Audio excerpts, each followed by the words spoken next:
When most people imagine life as a samurai, it's typically seen as an honorable thing, something to have taken immense pride in, and while this may have been true prior to the Edo period, the reality of the late Tokugawa era looked less like an honorable warrior code and more like a crime drama.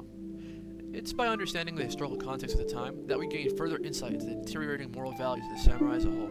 Meet Katsu Kokichi. He was a lower-ranking hatamoto, or bannerman samurai, who spent his life picking fights, running protection rackets, and visiting brothels. Yet his autobiography, Musui story, gives us an unbiased historical account of what life was actually like.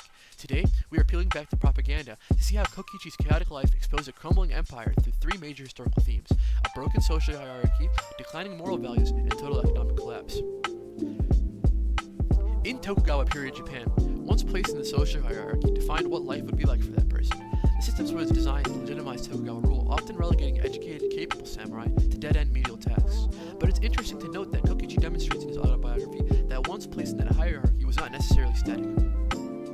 This historical theme is important because it shows us that the status quo was beginning to crumble. Because the state couldn't maintain order, wealthy village headmen in the Edo countryside actually started hiring unemployed swordsmen to keep the peace. The boundaries between classes were blurred. By analyzing Nitobe Inazo's Bushido, we come to understand the impact of moral influence in Tokugawa society. The continually declining moral values of the aristocrats had an impact on commoners. In his book, Kokichi recalls a moment where a stranger recognizes his status just by his demeanor, saying, "This wretch must be the son of a samurai. Come home with me, I'll give you a meal." Even on the streets, the rigid lines of the caste system were starting to fracture, leading to cross-social order interactions that would have previously been unthinkable. Kokichi demonstrates through his autobiography the beginning of the decline of samurai moral values, which can be heavily attributed to an absence of conflict. For over 2 centuries, Japan faced a lack of violence. Samurai found that their swords were being used less for fighting and more for decoration, and with that complacency, boredom bred vice. This is particularly important because the samurai were a revered prestigious bunch. Things like gambling, attending brothels, theft, and corruption added to their tarnishing reputation. The legendary code of Bushido claimed that a samurai's high social position demanded a loftier standard of truth than a tradesman or peasant, deeming lying or equivocation as cowardly. But Katsu Kokichi's life completely shatters this myth.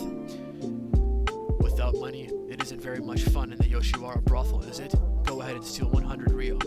This excerpt from Kokichi's life shows that not only was theft and corruption widespread in samurai society, but that in some instances it was even overlooked by their own families. The elite prestige of the samurai class was tarnishing from the inside out. Economic hardship was a defining historical theme in Tokugawa period Japan. Most local governments were teetering on the edge of bankruptcy, and complacency plagued the nation. To survive, desperate daimyo, local governments, started doing the unthinkable, selling samurai privileges to wealthy commoners. For the right price and loans, a rich merchant could buy the permission to wear swords and use a surname, privileges supposedly reserved for the samurai elite.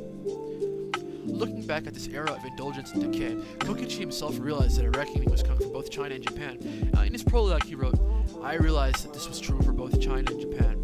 Every one of those who had been brought to ruin or lost their lands had been punished by heaven for neglecting the proprieties between sovereign and subject, and for wallowing in greed and extravagance." This shift in the social order ultimately saw the emergence of a class of commoners that had more merit and education than the samurai, paving the way for the Meiji Restoration. In Katsu Kokichi's autobiography, the reader is confronted with a variety of historical themes that had a defining influence on the Tokugawa era. He wasn't the flawless, honorable samurai found in epic legends, but by showing us his own flaws, his deaths, and his crimes, Musui's story reinforces the reality of the time, the immense power of the social hierarchy, the declining moral values fueled by corruption, and the economic hardships faced by a society that had grown lazy. If you want to understand the real history of Japan, sometimes you have to look past the emperors and generals and listen to the rogues at the bottom.